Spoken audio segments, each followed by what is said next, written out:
미국이 중국 기업들에 대해 추가 제재를 가할 수 있다는 뜻을 밝히자 중국이 격하게 반응하고 있습니다. 이어지는 미국의 압박 속에서도 중국 화웨이는 R&D 센터 확장을 시도하고 있고, 미국 정부도 이를 견제하기 위해 5 시장 개입을 위한 방안을 논의하면서 차세대 통신 시장을 놓고 양국 간의 경쟁이 더욱 치열해지고 있습니다. 이 와중에 일본은 양국 간의 경쟁으로 5G 장비 시장 업계 1위인 중국 화웨이가 여러 나라에서 배제되고 있는 사이 그 자리를 비집고 들어가겠다는 뜻을 보이고 있는데요. 자세한 내용 알아보았습니다. 미 국방부는 화웨이와 하이크비전 등 중국 기업 20곳을 중국군이 소유하거나 통제하는 기업으로 지정하고 추가 제재를 준비하고 있습니다. 6월 26일 중국 관영 매체 글로벌 타임즈는 로이터 통신 보도를 인용해 미국이 중국 기업에 추가 제재를 가하는 것은 미친 짓이라며 강력히 비판하고 나섰습니다. 글로벌 타임즈는 미국이 만약 이와 같이 기이하고 무지한 것처럼 근거 없이 제재에 나선다면 미국 상공업계에 큰 해를 끼칠 것이라며 도널드 트럼프 대통령이 자신의 재선을 위해 중국 기업에 대한 단속을 재선 운동 목록에 포함시키고 있다고 지적했습니다. 국제무역경제협력연구소의 연구원인 메이신유 상무부는 글로벌 타임즈와의 인터뷰를 통해 미 국방부의 일부 극단주의자들이 중국과의 대면을 간절히 원하고 있는 것은 명백하다며, 그들은 역병과 피해를 입은 것처럼 보이기 때문에 병원에 가서 정신과 치료를 받아야 한다고 말했습니다. 이어 그는 미국이 제재 리스트에 올랐다고 발표한 중국 기업들은 전 세계 기업들과 협력 관계를 유지하고 있고, 이들 기업들이 생산하는 일부 제품은 대체가 불가능하다고 덧붙였습니다. 또한 베이징의 중국 사회과학원 연구원인 위샹도 미국의 이번 조치는 중국의 첨단 기술 기업에 타격을 주기 위한 것이라며, 정치화되고 날조된 제재 목록은 트럼프 대통령의 재선을 위한 것으로 전혀 새로운 속임수가 아니다고 지적했습니다. 이렇게 미국의 강력한 제재가 이어지고 있는 상황에서도 중국 최대 통신 장비 업체 화웨이는 잉글랜드 지역에 R&D 센터를 짓기 위한 영국의 승인을 받았다고 밝혔습니다.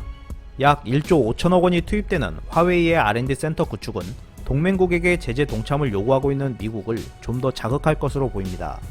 지난 1월 영국 정부는 화웨이가 5G 네트워크 사업에 참여하지 말아야 한다는 미국의 요구를 거부했지만, 참여 비율을 비핵심 부분에서 35% 한도를 두는 조건으로 허용하기로 했습니다.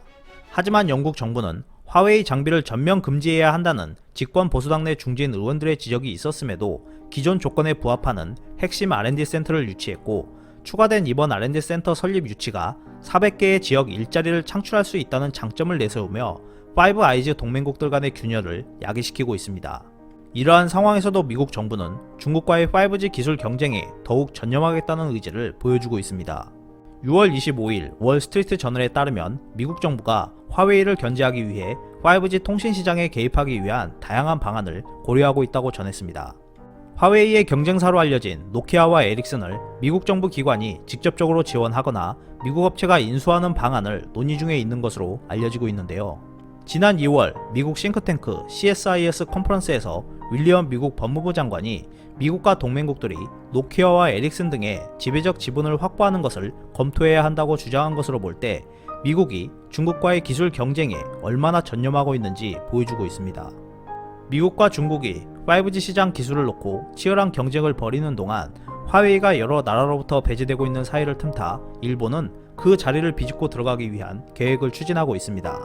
월스트리트 저널은 일본이 내셔널 챔피언이 되기 위해 화웨이에 도전장을 던질 계획을 하고 있다면서 일본 통신업체인 NTT가 일본 종합전기회사인 NEC의 지분을 6억 달러에 인수하고 5G 통신 기술 개발을 위해 힘을 쓰고 있다고 전했습니다. 일본은 현재 5G 장비 자체에 대한 기술이 없는 상태입니다.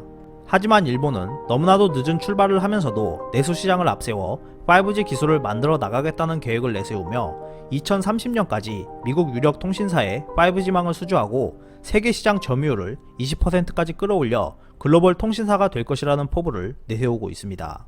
현재 5G 무선 통신 장비 시장에서 화웨이와 노키아, 에릭슨의 시장 점유율은 80% 이상을 차지하고 있고, 삼성은 10%대의 점유율을 차지하고 있습니다. 점유율의 의미조차 부여할 수 없고 자체적으로 장비를 만들 수 있는 역량도 아예 없는 일본은 자국의 장비는 무조건 우수하다는 보수적 성향을 앞세워 세계 시장에 도전하고 있습니다. 미중 간의 치열한 기술 경쟁이 이어지고 있는 상황에서 세계 통신 장비 시장 점유율을 높이기 위한 한국의 세심한 전략이 필요해 보입니다. 이상 피커TV였습니다. 끝까지 시청해주셔서 감사합니다.